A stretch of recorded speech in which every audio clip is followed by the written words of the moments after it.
வாயில துர்நாற்றம் இது எதனால வருது? எப்படி கண்டுபிடிக்கலாம்னா, ஈஸியா கண்டுபிடிக்கிறதுக்கு 2 வழி. ஒண்ணு வந்துட்டு உங்களோட கைய இப்படி வச்சுட்டு அப்படின்னு பண்ணி பாருங்க. அதுல ஒரு ஸ்மெல் வரும். 2வது வந்துட்டு இந்த இடத்துல லைட்டா லிக் பண்ணி பாருங்க. அதுக்கப்புறம் ஸ்மெல் பண்ணி பார்த்தீங்கன்னா, உங்களோட வாய் துர்நாற்றம் அதுலயே நல்லா தெரியும். இதுல இருந்து எப்படி இன்ஸ்டன்ட்டா வெளிய வருதுன்னா, ஒண்ணு வந்துட்டு சோம்பு, இன்னொன்னு வந்துட்டு உலர் திராட்சை. இது 2ம் இன்ஸ்டன்ட் ரெமெடி குடுக்கும். இந்த குட்டி டப்பால வச்சுக்கோங்க. யாருக்காவது கிட்ட பேசும்போது இத வாயில போட்டு மென்னுட்டு அதுக்கப்புறம் போங்க. இது எதனால வருதுங்கிறத ஃபர்ஸ்ட் நீங்க ஒழிச்சிட்டீங்கன்னா, இந்த பிரச்சனைக்கு வழியே இல்ல. ஒண்ணு வந்துட்டு நேரத்துக்கு சாப்பிடாம பசிக்கிற நேரத்துக்கு டீ காஃபி குடிக்கிறதுனால கண்டிப்பா வாய் துர்நாற்றம் வரும். ஒரு நாளைக்கு 2 டைம் மலம் போகாமலோ, ஒரு டைம் மலம் போகாமலோ 2-3 நாளைக்கு ஒரு தான் நான் மோஷன் போறேன்னு சொல்றது. நம்மளோட உணவு குழாய் வந்துட்டு உதட்டுல ஸ்டார்ட் ஆகி நேரா நம்ம மோஷன் போற இடத்துல போய் முடியுது. சோ இதுக்குள்ள கழிவுகள் இருந்தாலும் கண்டிப்பா ஸ்மெல் வெளியே வரதான் செய்யும்.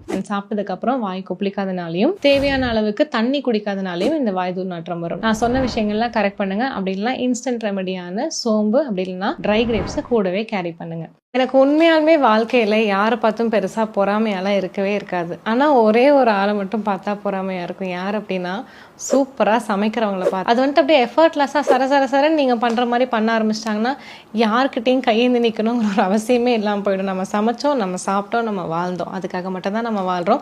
அதுவும் டேஸ்டா செய்யறவங்கலாம் நிஜமாலுமே நான் கத்துக்கிட்டு இருக்கேன். நான் வந்துட்டு 0 அப்படின்னு சொல்ல முடியாது. எங்க அம்மா சின்ன வயசுல இருந்தே சொன்னாங்க, கத்துக்கோ, கிச்சன்ல நெல்லுன்னு.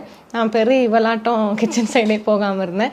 இப்போ பயங்கரமா ஃபீல் பண்றேன். என் அம்மாக்கள் அப்பாக்கள் யாருக்கெல்லாம் சமையல் நல்லா தெரியுமோ, தயவு செஞ்சு உங்க குழந்தைங்களை ஃபோர்ஸ் பண்ணி அந்த சமையல்ங்கிற ஒரு கலையை, ஒரு ப்ரொஃபஷனல் கோர்ஸை வந்துட்டு கத்துக்க வைங்க. ஹோட்டல் ஃபுட் சாப்பிட்றவங்களுக்கும் ஹாஸ்டல் ஃபுட் சாப்பிட்றவங்களுக்கும் மட்டும்தான் தெரியும் நம்ம அம்மாவோட கைப்பக்கம். அதனால உங்க குழந்தைங்களுக்கு வந்துட்டு பேசிக்கா எல்லாத்தையும் கற்றுக் கொடுத்துருங்க. அண்ட் லைட்டா சமையல் தெரிஞ்சவங்க நெக்ஸ்ட் ரெசிபிஸ் வந்துட்டு கத்துக்கோங்க. நான் படுற கஷ்டத்தை நீங்க படக்கூடாதுங்கிறதுக்காக தான் சின்ன வயசுல இருந்தே கத்துக்க சொல்றேன்.